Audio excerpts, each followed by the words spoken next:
मान्छे नचिनेर एक्लो भएको होइन म। जब मान्छेहरूलाई नजिकबाट चिन्न थाले त्यसपछि पो एक्लो हुन थाले। पहिले सबै आफ्ना लाग्थे, सबैको कुरा साँचो लाग्थ्यो, सबैको साथ स्थायी लाग्थ्यो। तर समयले धेरै अनुहारहरू चिनायो।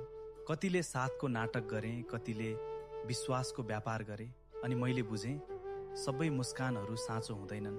त्यसपछि बिस्तारै भिडभन्दा एकान्त प्यारो लाग्न थाल्यो।